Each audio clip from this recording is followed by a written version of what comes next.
Hello, world. Welcome to the Way of the Psychonauts live streams. My name is Mitch Schultz with a new haircut and streaming from a new location. I'm joined by Susan Hessler-Jay. Hi, Susan. Hi, Mitch, and hi, everybody. So I'm really thrilled today to be sharing my interview with Brigitte Grof. And I think it's fair to say that this film would not have been completed without her involvement. She made such an effort to encourage the community around Stan to support our work that we were able to raise the money to create these reenactments of Stan's early years and moments from the development of his theories. We hired, at one point, 35 different actors, and we had costumes and 6 days on a film set. It was quite something, and she really made that possible. Also, she is herself a talented photographer, and many of her photographs are archival sources for this documentary. She has known Stan for over 30 years, and she was at Esalen when he began his holotropic breathwork training. And so she has photographs of decades of Stan's life as a result, and it was really wonderful to pull from those. And additionally, we had video from Brigitte. She provided video of Stan and I interacting, which never would have happened otherwise. And another thing I'd like to talk about is how much of a force of love and compassion she is. During the course of making the documentary, I had a few breathwork sessions that were facilitated by Stan and Brigitte. And to watch her tremendous compassion for people who are going through deep and powerful experiences. Stan often talks about omission and commission, what somebody didn't get in their lives or what happened to them that was painful. And Brigitte really fills the void of any loving contact that might have been missing. Her willingness to just get down with people and hold them and help them through feeling loved is really powerful. And I was fortunate to experience that as well. So I'm very excited to be sharing this with you. And I wonder if Mitch has anything to say. Yeah, I was not there for the production side of this. And when we started working together, the thing that I've thoroughly enjoyed in the process since joining the team has just been our interactions with all of us kind of behind the scenes, starting, I guess, back in February. We were out in California doing the special screening, but then even our behind the scenes live stream stuff, we just kind of get into having a good time and playing, and Brigitte always brings that laughter and joy to the experience, and it's just been nice. Sometimes I wish we could share some more of those things from behind the scenes, because it's just everybody's got the guard down and we're not trying to have anything set up, and it's just been some of the best kind of interaction and part of this whole process as we've been putting these out and getting ready for the release of the film. So I'd like to bring that to everybody's attention. It's been wonderful to have her on. So. Well, and I'll throw it out one more time. We've had people very kindly through our website donating to support these efforts. The streaming series came about with COVID-19 outbreak, and we realized that there would be no conferences, there would be nothing that we could do to bring the film or parts of it to people unless we did a streaming series. So that was money that we hadn't planned on spending, and we're enjoying it very much. We love being able to share these amazing interviews with people, and especially to invite our subjects to speak with us afterwards. That's really been a lovely thing to be able to do. So if you feel moved by what we're offering and you would care to support us, we can always use your support. So those donation buttons are on the website, thewayofthepsychonaut.com. And I think we're actually transcoding a video right now. So if it sounds like we're trying to beat some time, we are. Yeah, almost there.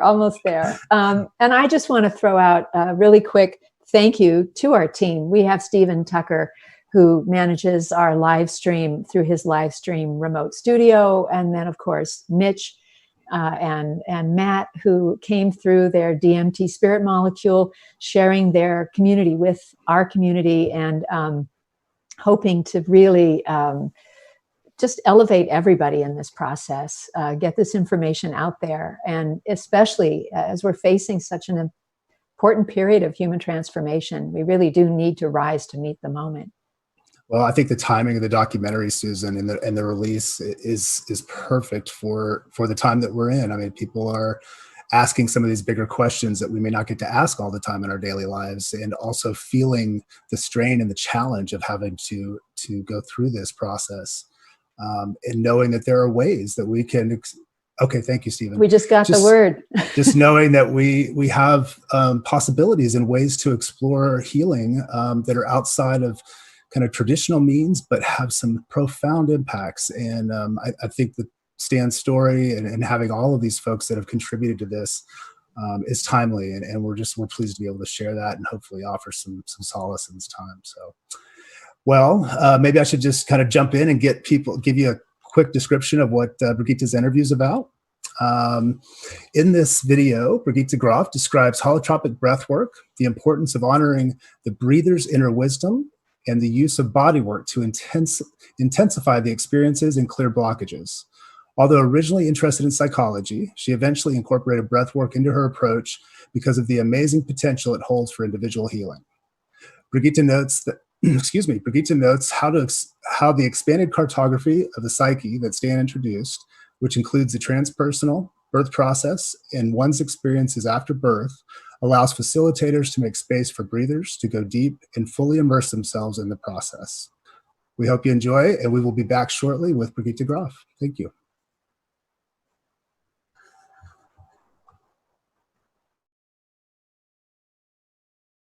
Well, you know, the holotropic breathwork is actually a method that connects you with your inner healing intelligence. So this is, in the Western society, we live a lot in the head. And so what we learn in the holotropic breathwork is to reconnect with another source of knowledge or inspiration that comes from within. And so it's an education to learn to listen to that energy, to that wisdom that is available for each of us if we get to holotropic states. And ideally, this energy starts to unfolding, and what you do in that process, you allow that to happen and to unfold, and then you get information, you get healing, you get connection to the spiritual realm, you can relive your birth and everything. You can actually experience anything that's available, that's possible. So normally this process happens by itself, and we are, as therapists or facilitators, just provide the safe space and are basically there to help that to unfold. So if these energies get stuck, or if there are blockages, what we offer is a kind of body work that helps release or to support to happen what actually wants to happen. It's not that we impose something on the person, you know, it's more like we try to support the self-healing energy. That's one way of doing body work. And there's also another way of body work. There's two kinds of traumas that people experience. One is of commission. It's actually something happens to you, and in that work you bring out that blocked energy. And the other way is omission. Something did not happen to you, something good, you know, like support or loving care, hugs and things like that. So if that's the case, we would also offer that, you know, that something positive comes into the system that has been missing. And for the question of how do we know what to do in the body work, there is a very simple way, and that's to ask the person. You know, and this is also very important, because it's not that we walk around and we know things. I mean, of course, we have experience and we know how to deal with certain situations, but the deep respect in this work is that the person who does the experience is the expert. I mean, nobody can know oneself better than the person. So we just support them to get to know themselves. And so one sign of that deep respect is to actually ask, you know, what is happening? Where is it exactly? How does it feel? And what we would do in the body work is a bit like in homeopathy, you know, we increase the symptom. We sort of make it worse. We intensify what wants to happen. We don't put it away. You know, we take the symptom as an information and we increase the symptom. So we ask the person to show exactly where the problem is, you know, show me the place, you know, and we try to find, and when we hear the sound, yes, then we know that's the place. And then we see, so what wants to happen? Oh, maybe this. Okay, make it stronger. And we give the resistance and intensify what's happening. And then we encourage the person to express, to allow the energy to express itself. You know, we don't say scream or something. We just say, allow the expression, the sound. And then there would be sounds or movements or whatever. And it's very important to be really open-minded so anything can happen. You know, and then the energy would express itself, and then there would be a relaxation, and the blockage would go away. And it's really, really important to do that kind of work. You know, as a resolution, if something is unfinished, also in psychedelic sessions as well. It's really important, and it's important to know this, because sometimes really chronic pain can go away. I mean, many pains that people go to the doctors with are related to these phenomena and could be released with that. I'm quite convinced about that. Well, you know, although I studied psychology because I was always interested in the soul, I never wanted to be a therapist. And so when I got the opportunity to go to Esalen, it was like almost like a call to go there. And then when I was experiencing the breathwork, I got so, you know, it was so amazing, such an amazing work. And so I ended up to become a therapist or a facilitator and running big groups, you know. So this was really like a call. And for me, I was tapping into this work, I was 26, so luckily I had not had any other education, therapeutic education before that. So I tapped into the most, I think the most powerful and the most wide open theory and practice of psychology and psychotherapy that you can have. And so I did not have to unlearn other things, you know. So for me, it was very natural to walk through a room with 40 people kicking and screaming. It was like people would say, oh, how can you stand that, all that screaming? And I said, well, this is music in my ears, because the real suffering is silent. So when these things happen, I know that the suffering is already leaving the system. You know, and I was always amazed by the amazing potential of that work. First of all, it's giving back the authority to the person, which is a main thing I like, and it is amazingly creative. I mean, what I see, the energies that people liberate in themselves, it's just so beautiful to see. I mean, we just live up to, I don't know, how little of our potential in normal everyday life. And so seeing people becoming alive, including myself, and awakening is just beautiful. And also it's really, really important to have that big cartography of the psyche like Stan is teaching. You know, I mean, it's just not possible to go to these places without just accepting any experience that comes along the way. I mean, for me, this is so natural that it would seem ridiculous not to believe that birth is possible. I mean, I see it all the time, you know, and in the therapy, well, the people just go where they have to go, you know, and then if you would cut out the transpersonal level or the perinatal, you wouldn't get it very far. Or the spiritual. I mean, you would miss the point of the story, you know.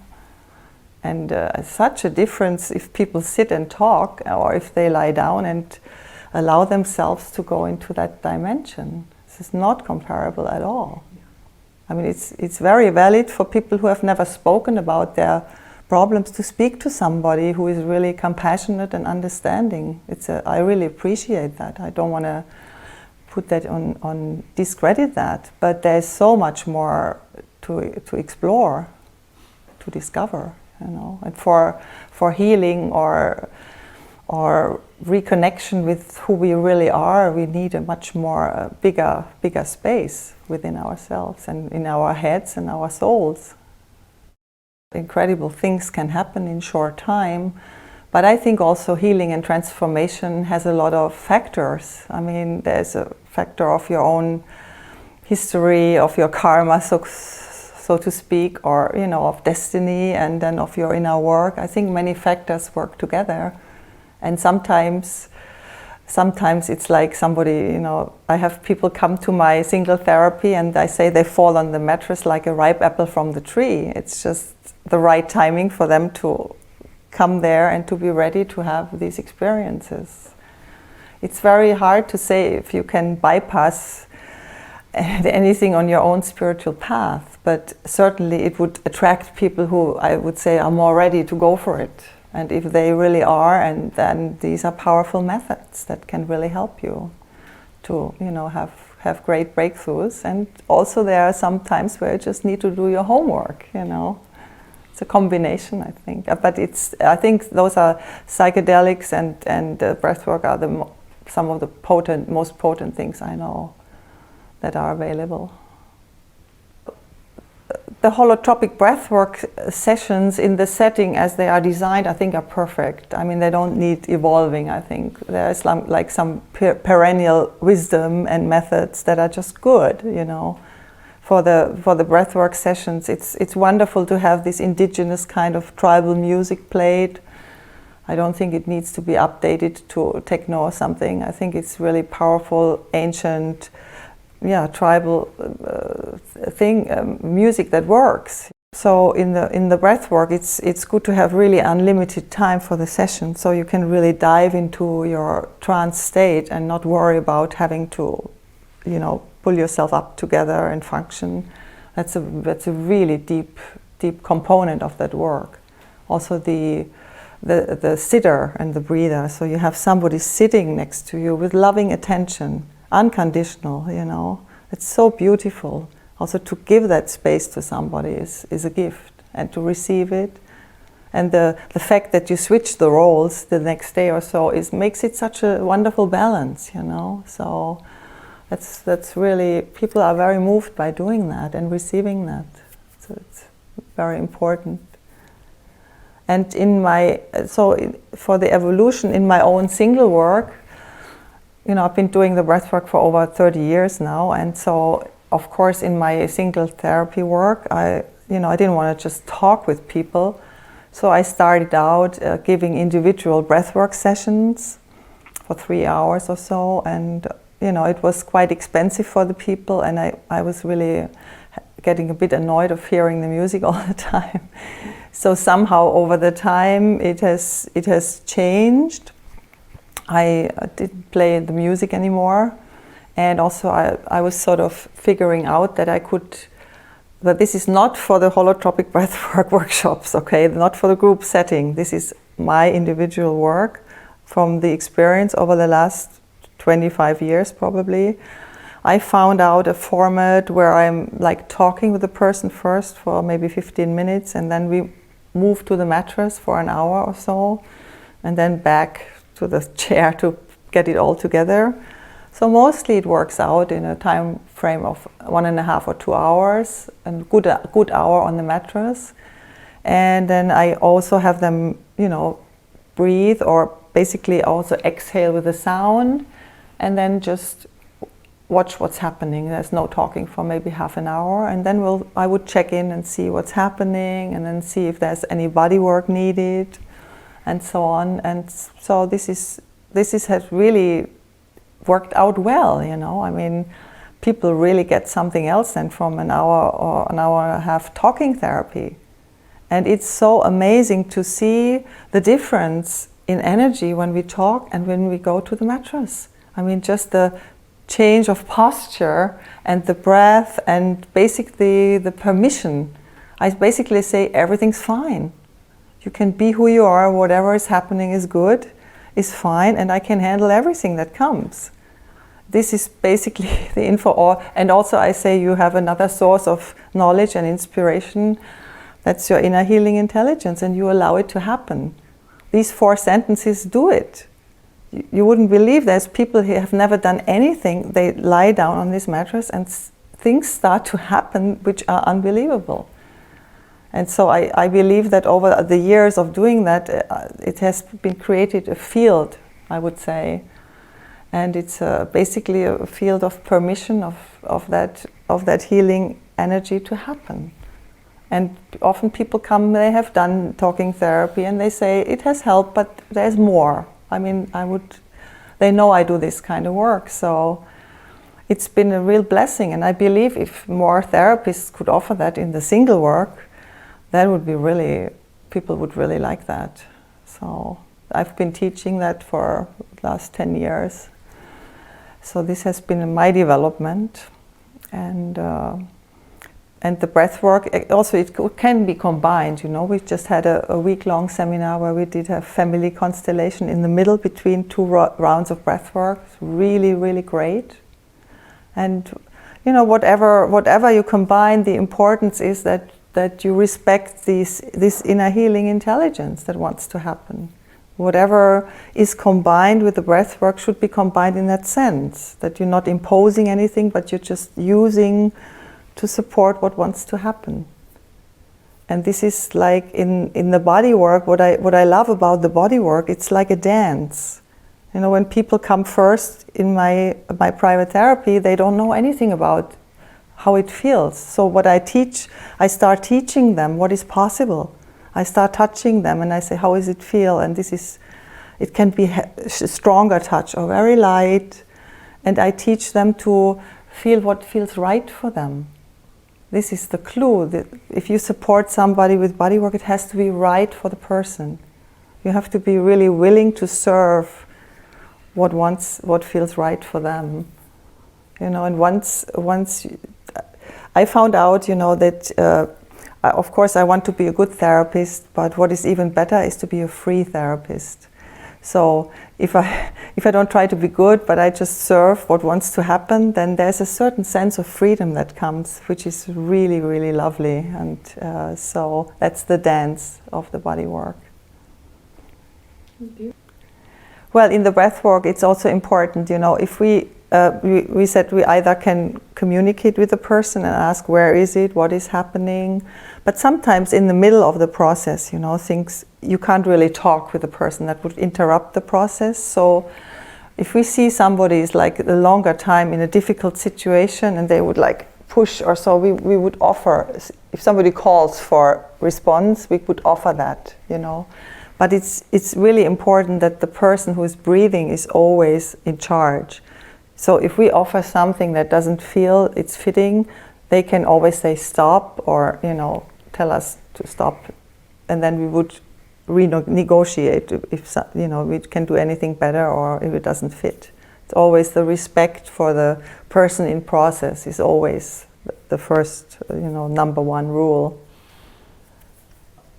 Well, what is important, of course, also is in this work that nobody is getting hurt. You know, we encourage the people to stay on their mattress, and you can really express really strong energies, like strong aggression or all kinds of movements on the mattress. So the idea is that the breath work gives this rare opportunity to work these energies, like connected with birth is a lot of aggression that we would see in the world acted out, you know, and in that protected space, people can get rid of these energies without hurting anybody else, you know, without creating bad karma, you know, or hurting people or hurting themselves. So that is, of course, is a rule, you know, that nobody gets hurt in this work. Hello, everyone. Welcome back to the Way of the Psychonauts community screenings. I hope everybody enjoyed Brigitte Grof's interview and thinking of some questions that we could ask her. But before we jump in, Susan, let's do a proper introduction, please. All right. Brigitte Grof is a psychologist and a licensed psychotherapist with more than 30 years of experience in holotropic breathwork and holotropic states of consciousness. She trained at Esalen Institute in California with Stan and Christina Grof and got certified in the first training groups in the US and Switzerland. After 1989, she led workshops in Germany, Czech Republic, and France. Since the beginning of the Grof training, she taught holotropic breathwork modules with Dr. Sylvester Walsh and a complete training with Dr. Ingo Jarsetz in Germany. Hopefully I pronounced that correctly. Brigitte works as a psychotherapist in her private practice in Wiesbaden, Germany, and offers workshops and retreats. Since April 2016, she is happily married with Stanislav Grof, and they conducted seminars and holotropic breathwork workshops in China, Chile, Argentina, Ecuador, Peru, France, Austria, Switzerland, Czech Republic, and in the US. The Grofs live alternatively in California and Germany and travel and work together worldwide. In May 2020, they launched the International Grof Legacy Training, a training for working with holotropic states of consciousness. Welcome, Brigitte. Hi, Brigitte. Hi. Thanks for coming to join us.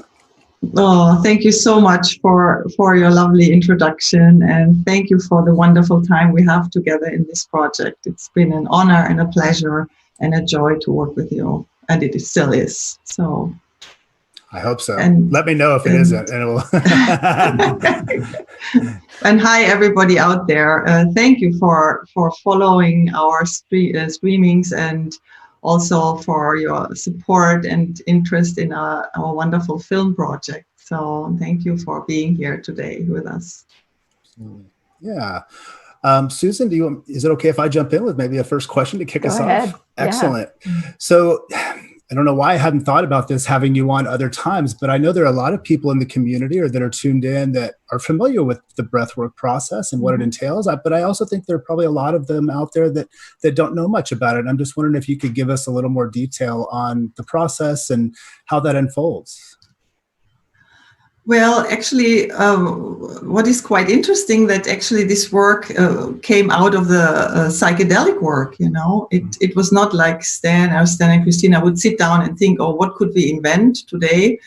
But it happened out of the work that Stan has been doing in the many psychedelic sessions. For instance, he observed that in these sessions, people started spontaneous breathing. You know, like hyperventilation and so on.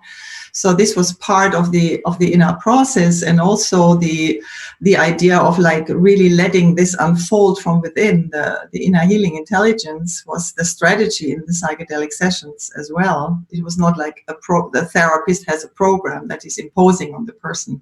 It was soon became very clear that there is a strong inner healing and a process happening that just needs to be supported and facilitated.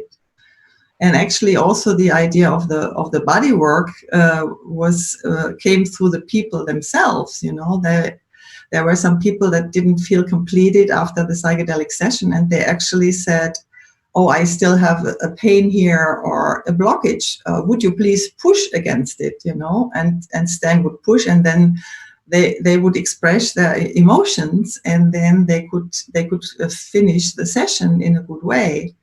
So these elements, and the element of using music was also in the psychedelic sessions, you know. And so when Stan came to Esalen, and then there with Christina, he was giving lectures, you know, theoretical lectures, and the people got a little tired of it. They said, we want an experience, you know.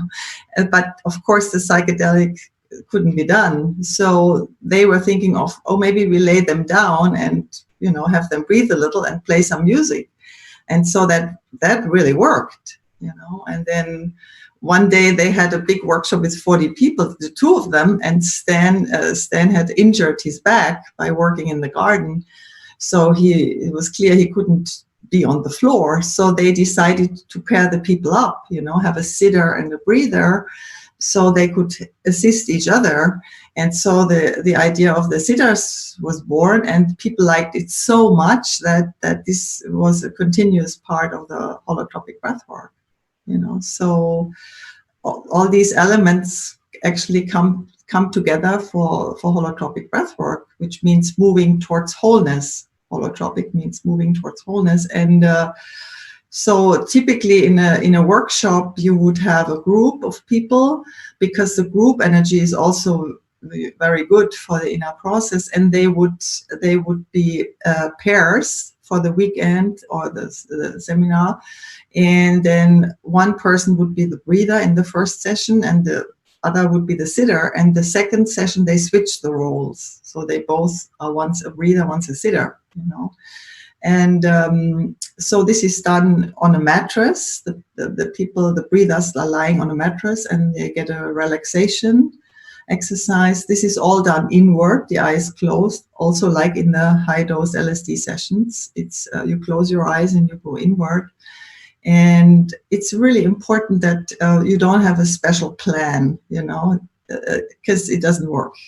And the beauty of this work is that you actually connect with your inner healing intelligence. So it's more like a listening and allowing things to happen than wanting this and, you know, doing. It's more like you're allowing things to happen, and then you can tap into this incredible energy that I said in the interview, you know, and then anything can happen, movement, sounds, you can have all kinds of experiences. And this all can happen on the mattress. And the sitter is sitting next to the person like a good babysitter. You know, they're just there and they don't have to know what's happening. They're just very kind, friendly, sit there. And it's actually really a blessing to have somebody's attention, unconditional attention, for 3 to 4 hours, as long as it lasts, you know, and you don't have to perform anything or entertain them or so. You can just do your thing. And they are taking the part of the outer guardian, you know. They make sure you don't hurt yourself when you're breathing, or you get water, or you get led to the bathroom, and so on.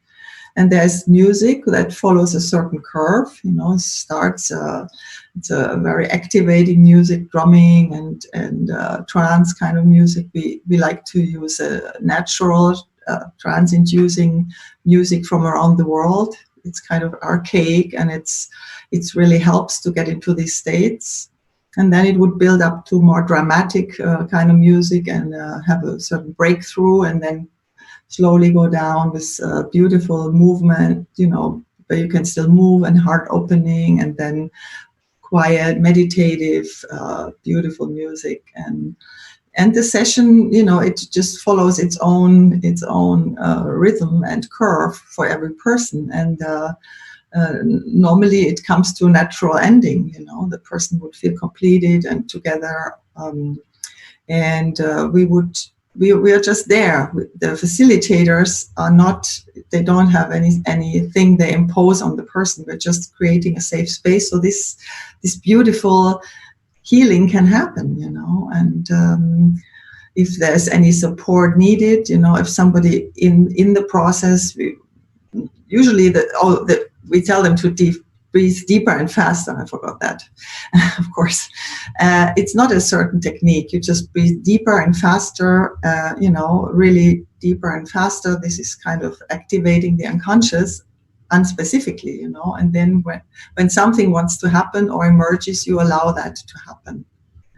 So that's the only technique in a way, you know. And then, of course, it's important that the people who come to the seminar are open to, you know, that you can relive your birth, or you can have transpersonal experiences, which they normally are when they sign up for this.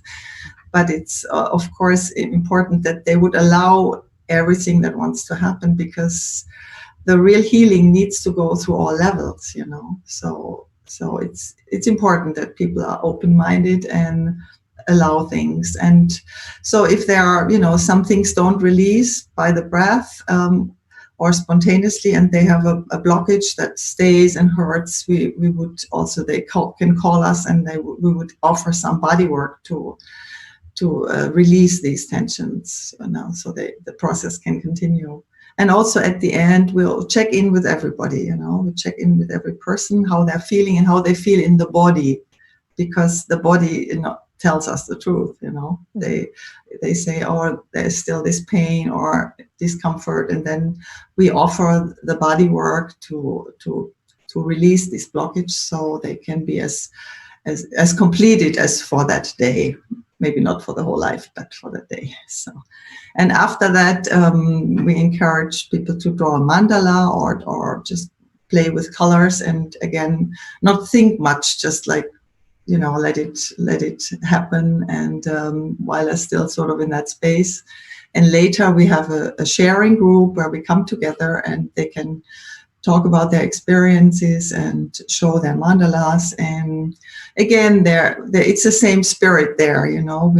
The person owns the experience. So we will listen, and we may ask some questions that are supportive, but we would never impose anything on the person. So this is very much the spirit of that work, is that everybody has access to their inner wisdom, and we are just supporting that. We don't know more than them. We just help them to connect with their true self. So, and then again, the next day, or if it's a shorter period in the afternoon, the roles are switched, and the sitters would become breathers. But it's actually amazing also to be a sitter. First of all, it's very good to have a balance, so nobody's like the patient. It's more like we're all embarking on this journey together in one role or another. And often people say, "Oh, to be a sitter is so beautiful. It's been such a wonderful experience to give something back, or to be witnessing the beauty of that inner work that people do, because it's amazing when you have a weekend with strangers and they come together, the bonding that's happening and the honesty and the openness, it's really touching the heart. Like Susan was saying, it's amazing, isn't it? Yeah. That's a brief description. No, that's wonderful. Thank you so much. Because I think, there's a lot of people just don't know. And I think it was great to lay that out. Thank you for that. Yeah. Well, I think too, I'll get to something more specific, but I remember Will Keepan when I was there at Esalen, and you were offering breathwork in conjunction with his gender equity and reconciliation work. And he described how breathwork was such a integral part of what they offer in their work, because he was describing the shifts that took place in people that held positions of power, and how they changed their understanding toward the people that they were serving, or when it's a racial injustice issue that they're dealing with, or a injustice that's based on gender, that it was incredibly powerful in overcoming these things. Really beautiful work. And I just have a quick question too. So we were talking earlier about how memories are stored in the body, and you were describing them as internalized conflicts, and that even babies are born with these conflicts. Could you explain that further? Well, not all of them are conflicts, of course. Okay. I mean, you can also have pleasure or all kinds of other emotions and memories. I love body work. I'm also really a convinced body therapist in a way. In that sense, I described also in my single practice, and I'm just always again amazed. I said the body's like a jukebox. You push somewhere and you get a certain song, and then suddenly there's something somewhere. It's so amazing. The body is so knowledgeable. And it's so helpful. The touching or this also the soft touch, the tender touch, are a form of body work, if you want. And it's so important to touch people. I mean, right now we all know that so much, sitting in front of our computers and phones to connect, but nothing can substitute the physical touch and the presence. And so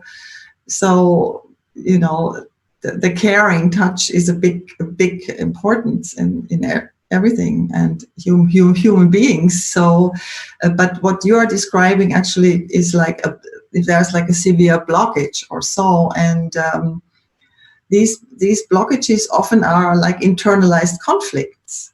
This could be even physical, like in the birth, you have a physical problem. The head of the baby is being pushed on with 50 pounds of pressure.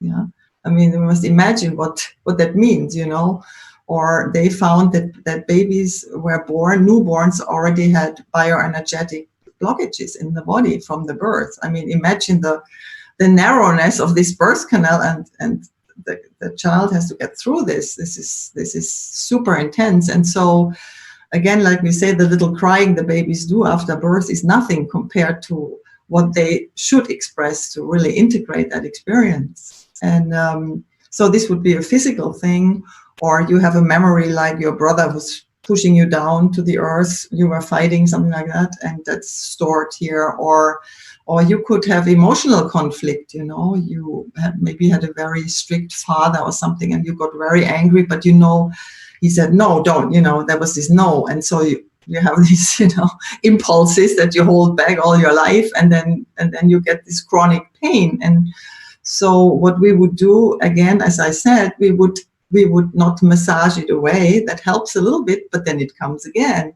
So we would intensify the symptom, and we would say, all right, what do you want? Maybe it's pushing.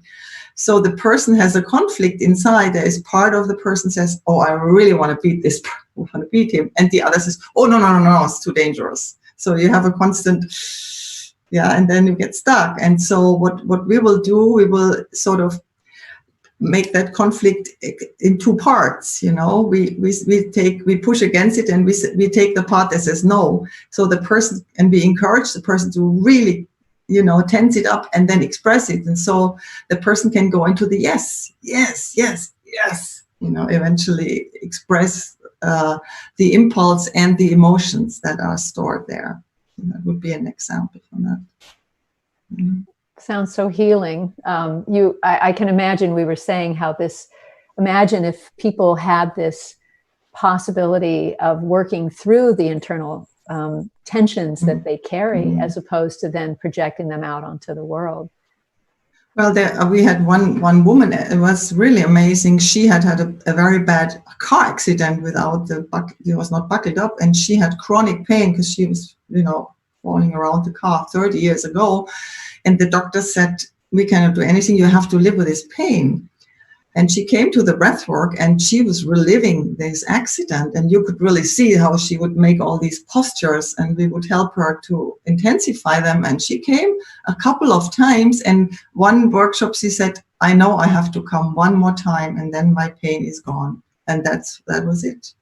So she got completely rid of that stored memory of that accident. So that was pretty amazing. Wow. And also, it's again, from birth, the perinatal energies are so intense. And I mean, there is murderous rage, there is hatred, there is all kinds of frustration and, pain, despair, all kinds of really, really difficult emotions that we are accumulating in that process. And so the breath work and the psychedelic sessions are, a safe container where these energies can be released without hurting oneself or others, because it's seen as an energy that wants to get through and be expressed. And actually, once you have integrated these energies, they can strengthen you and help you, whereas if you're just get into that, but we see it, watch the news, people get into that rage and they kill their neighbors or somebody, and they don't get any better. I mean, they create really bad karma for themselves, and there is no release. And so I really think this is really peace work, if you give this, and you can create and destroy universes on a mattress without, creating any suffering. And then we have sometimes a soundtrack in these workshops. That's amazing. Lots of screaming and yelling and so on. And some people said, "Oh, how can you stand that? That's all that screaming." And I said, "It's music in my ears, because once this gets released, the people get rid of it. So if they keep it inside silently and suffer, that's the real pain." So. No, it's a good point. I was just sitting there thinking, if people had, hopefully we're getting there, more access to this kind of healing work, what the world would look like. You know, Yeah. I mean, how much, just getting past a lot of those things that we struggle with on a day-to-day basis and how they play out in our relationships and dynamics of every aspect of life. We could just move and flow a lot easier, I think. Well, I think it would be good to maybe get the benches out of the churches and throw in a couple of mattresses and do this every Sunday. That could maybe help a little bit. I'm all for it. I like it. No, that would be amazing. You know, I especially here in the United States, you're in Germany, but the fights about wearing masks to limit the spread of this virus, and how some people refuse, some people pulling guns on those who are saying, put your mask on. Fights that break out, people that have been shot who didn't want to follow through. It's like, what is that related to? What are you carrying from those years past? And what would, I don't know. Well, we are very lucky here. Here, not everybody has a gun. That helps. Right. No, not everybody has bad mood, takes a gun and shoots somebody. Well, and that's yeah, and that is definitely an issue. And that's the thing, is that these acting outs and these things that everybody has on some level. I've just been getting to that point of like, well, how do we start to encourage and help people as opposed to pointing the fingers? Because everybody's having to deal with this in some level, and people need love and they need connection and they need to heal. Yes. And, you know, I think what you guys have been doing is laying the groundwork and has helped already in many ways. And so I just encourage those out there listening to dive in further and see what's there for you. Well, and I, does Matt have some questions, or can I ask one more thing? I do have a question. Okay. So we'll let Matt go and then I'll come back later. All right. We've got a question from Idris. What advice would you give to someone who fears an ego death that could come from breathwork? Who does, and who? What about the verb? I didn't understand. Who fears? Who fears? Fears. Yes. Afraid of fears. Having an ego death. Yeah. Well, you know, first of all, ego death is a scary thing. I mean, by itself, you know, but so it's very important that you have good guidance. You have a good person to help you with that process. You know, somebody who has gone through this, ideally, who knows what you're facing, because it's very intense. And you can also, you know, when it gets really intense, you don't want to go there. You don't want to do it, you know, but you have to keep going and have to have a safe environment where you can express all the emotions that you have, fears and whatever, you know. You might feel you go crazy, you might feel you die, all these kind of things. So you really need an experienced facilitator with you in this, you know. That's really, really important. And it's important to continue, to keep going until things open up. They eventually will, but it can be really long, or it can be also tough, you know. So it's not a Sunday walk. But I think it's the most interesting thing to do in life, to figure this out, you know. That's my opinion. And I think right now it's a very good time, not for groups, but if you have a chance for individual work with, you know, psychedelics or so on a one-to-one basis, I think that you could, is worth the risk from the virus, or maybe somebody has a test, or you are tested, but I think it's really a good time to go inward, and we all need to do this in our work, because I think the whole world is in an ego death right now. Mm-hmm. And I think the inside and the outside is very connected, you know, and the best thing we can do right now is wearing a mask and do this in our work to help us all to get through a new level of evolution that hopefully will happen as a chance in this. But I think the time right now is the right time to do that. So making sure, yeah, and I just love to add, you know, you're saying that experienced guide. I think that is key. And then being in a place and with someone that you trust and that you know you're safe. So whatever happens, yeah, even it might feel like a challenge, but once you actually go through that process, my own personal experience and talking to many others out there, it is so rewarding once you are able to let go and get through that. And that fear seems like, what was I worried about? Because the level of opening is amazing. So just making sure that you're with people that you trust and that you're in a safe environment, so you can let it all happen, but knowing that you're going to be okay. Yes. And just keep going. It's going to work out. So. Matt, do you have any other questions? Or Susan, we'll jump back to you. Yes, I have one more question. Okay. This comes from Rania. Can you tell us what type of music that you would recommend during the breathing session? Thank you. Okay. Well, it's, if you have it depends, if you have a psychedelic one-to-one session, you can actually, ask the person what they like, it's still or a one-to-one breathing session, but in a group, it's a little more, you have many people, but, so in the group breathwork session, we follow that curve, in general. We can adjust a little bit to the energy in the room, but we cannot serve everybody, right? So that curve really works nicely and well.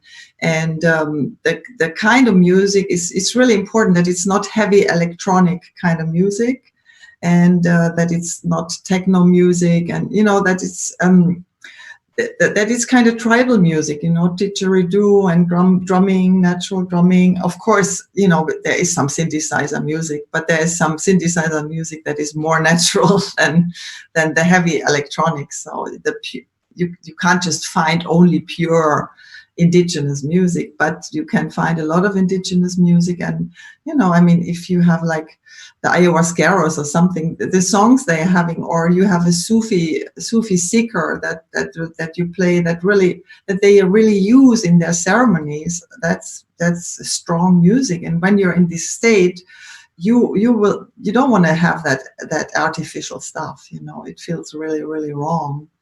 So it's, as natural as archaic, and beautiful music also. And we have all these bhajans, beautiful chants from all cultures, and feminine voices is a very nice thing when you're kind of coming down. So that's my recommendation. Not necessarily in my breath work, but in psychedelic sessions, I've found that it's sometimes words can be okay, but I think a lot of times just having instrumentals that's a good point. Key, it could be a no, we don't point. No, we don't want, we don't want words that you understand, because that brings you in the head, and you would go in intellectual. Thank you, Mitch, that's a good point. I forgot that one. It's really important. So we have languages that you don't understand, or music, just instrumental and so on, and nature sounds and so on, but don't play meaningful songs or something like that, or meaningless. So it can sometimes in a group, it can be a little bit of a trap. You play all this music, and suddenly this person comes from that country, but you didn't know, and then of course they hear the meaning. Right. But it's we don't want to be in the head. We don't want to be in the intellectual brain, we want to get into the feelings, and can lose the head a little bit in this. So as one of my teachers says, he's like, stop thinking, just stop it. Just stop thinking. Let it happen, and it will. I just want to jump in, because I think I saw a question regarding could you explain ego death a bit more? It's a phrase we use quite a bit of, but perhaps not everybody understands what that means. Yeah, it's sometimes people think, oh my God, if I have an ego death, I don't know my name anymore. I cannot go shopping. I can't do my profession. I'm just going to be, I don't know, dysfunctional or something, or destroyed or so. So it's really important to understand that process. It's it's basically the accumulation of memory, a lot from the perinatal level. You accumulate all these energies of dying and fighting, and the energies I have been describing, and we are so identified with them that we think that's us, and then so this kind of ego death, we are not dying. It's just more the negative aspects that we are identified with are going, and actually what feels like a death is a liberation into a better place. But again, we are so identified with it that we feel it's very threatening. It feels very threatening and scary. But you also eventually you let go of your fear, and this the identification with it, So, but it's a big process. I mean, it's basically, I think, a mystery of life. So. And there's always, like before the mysteries, there's a big threshold, You can't just walk in there and say, hi, here I am. You have to go through a couple of ordeals to get there. But it actually eventually makes you even a better and easier person, because what you're also losing is the memory in the perinatal is things are bad and they might get better in the future. So you always live in this kind of future-oriented way, and projecting these things there. And so when you really complete that process, you get much more relaxed. You get lighter, and you're not so driven anymore. This kind of thing, and also. So what you can see is the connection with the spiritual, and people develop a natural ecology, a connection to the earth, and an understanding that we're all connected. It's just like one being, basically one planet, and so the people get more, ecological naturally, and more peaceful and more related, and more related with the spirit. So. I think a lot of times too, that ego, people have a tendency to look at the ego as being this negative thing, that's the thing that's the driver, the control mechanism in a personality almost. And I look at it as a kind of an evolutionary piece of our psychology that it kind of helps guide us. And I think when a lot of people speak about that ego death, it's that loss of control. The ego is the thing that's trying to keep you on the trail or on the track. And if you let go with your hands and you're like, that's what I think a lot of people would look at and say that's the ego death, where you're able to just let go, and that control mechanism, which is just a very general way of looking at it, but it falls away. And then you learn that is only a construct, and that ego can be redefined and shifting and morphing and moving in different ways. Well, it should also not be mixed up with the self, the capital self. That's, let's say, our true self or our true nature. And so the ego is more like a kind of deformed collection of memories that put us in a certain mode that is not the whole story about life, or it's not a good attitude towards life. And we are so identified with this, and we are afraid of letting it go because we don't know that something better is coming. So that's the process. But you don't lose yourself, that you win yourself. And I had once an experience in a holotropic state, and I was out in the nature, actually in Colorado, on a mountain, and I got that sentence, "Thy will be done." Thy will be done, and that means your will be done. God's will be done. And I said, no, I don't want that. I mean, no, I want my will. I want what I want. And so I got this insight that the divine, the connection with the divine will, the surrender to the divine will is actually reflecting my deepest self. So in that connection, I'm becoming myself the fullest I can. So. Yeah, I was going to say that my experience of ego death was what died was my limited sense of self.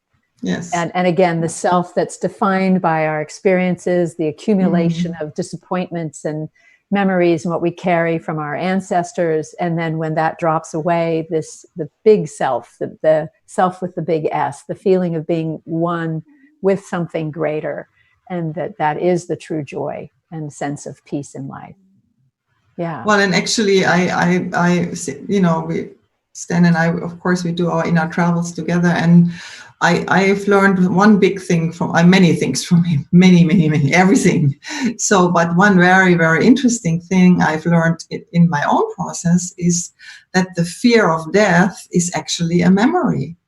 You know, it's a memory of an almost dying situation in the perinatal level that has already happened. So by expressing that fear of death, it's not a realistic judgment of a future situation, but it is an expression of a memory. And this has really blown my mind because, you know, I think that's an important information. So again, the death already happened. It's stored as a memory in our system. And the more we can get rid of that perinatal material, which is about life and death, the more we can opening to the ego death completion, you know.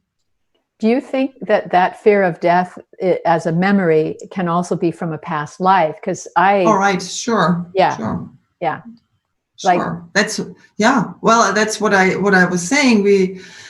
Before you have to be open to all levels when you have these experiences. And Stan was describing this as these coax systems, the systems of condense experience. You could have an experience of almost dying by somebody choking you, or falling in the water, almost drowning, you know, or even being shortly dead or unconscious, whatever. And then it could be in birth, and then you could be in a past life where you got, you know, stabbed, choked, whatever, and so on. So that theme of dying can have many levels. Yeah. Or you could be an animal dying, or identify with all dying soldiers in the war, and so on. Very cool. And it is important to allow all these elements to come and together, you know, to complete the sequence. Fear comes from the unknown in many ways, right? Yeah. Does Matt have another question for us? We have one more audience question. This one is stemming from a question earlier asked by Kirsten. Could you speak to what happens at what times during the breath work? For instance, you know, how will you feel 5 minutes in, 10 minutes in, 30 minutes in, and what time does it kind of really start to amplify and create like this out of body experience? Like how far into the breath work session, like how long into it? Thank you. Well, 35.2 minutes. No, I'm serious.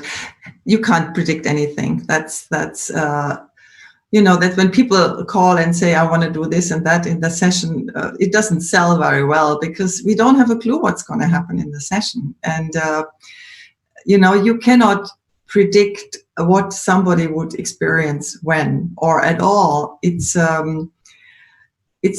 really this inner healing intelligence, and that's why it's so important that we don't have a plan when we go in the session as a breather.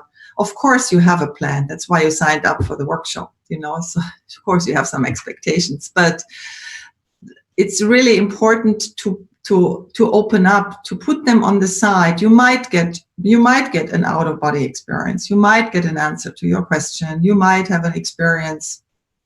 You know, I mean, we all have questions or want to go somewhere. That's true, but we don't know. And what we do is in this work, we activate the psyche unspecifically. You know, the psyche gets activated unspecifically, and we're trying to get out of the way with our heads. We're trying to allow this process to happen, and then it might not bring you what you want, but it brings you what you need. And this can be so different from what you were thinking you need or what you want to experience, you know. But that's the creativity and the healing potential of that work. And so you cannot plan that you want to have this or that experience at all. So, and the experiences are so different, you know. There's people, they already start the process while we do the relaxation, but because they're so ready, it just happens. Or others, they say, oh, I could really hardly get, you know, I feel so blocked and I was in my head all the time. Or somebody gets very happy and they're laughing and others are crying. That's why I say it's like a little bit in a nuts house when you're in the workshop. One is crying, one is laughing, you know, one is screaming, the next one is dancing, or everything's happening at the same time, and it's the same music, you know, and the same breath, but the people experience very different things, and you don't know what you will experience in the next session, you know. It's the same with the psychedelics. You take this and then you get that. It's an unspecific activation of the unconscious. And when you do this a while, you are developing a trust, and you also get excited about the creativity that happens, you know, because we, as I said in my interview, we only live a very limited part of ourselves, and to open up and let yourself surprised by what you experience. That's I think a wonderful thing. So yeah. Well, I'd like to answer the question. Yeah, I think we're coming up towards the end of this, and before we go, I want to make sure, Brigitte, that you talk about the Grof Legacy Training that you and Stan have just launched. I'd like to hear more about it.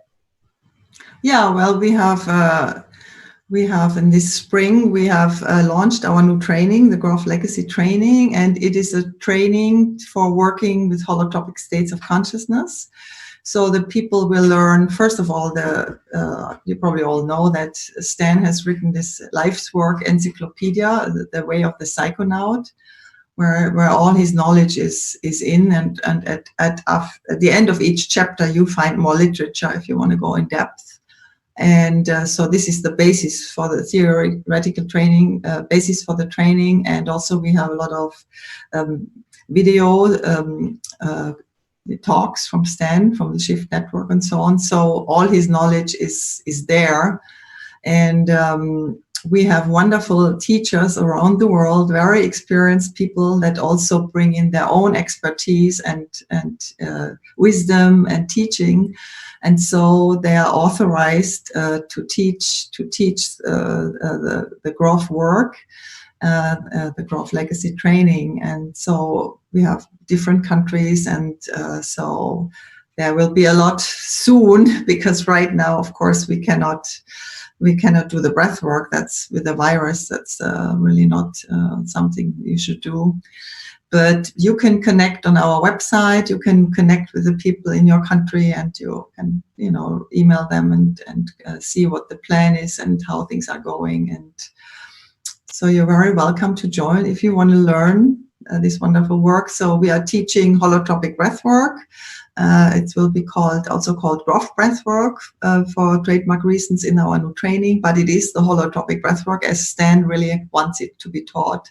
So you're learning the original thing there. And it will also, you will be learning also to apply this for, if you want to become a psychedelic sitter. Of course, it depends on the legal situation in the countries if you can do that, but you learn the principle of doing that and work with holotropic states or accompanying dying people or people in spiritual emergencies. So you can learn these things, and you find everything on our website.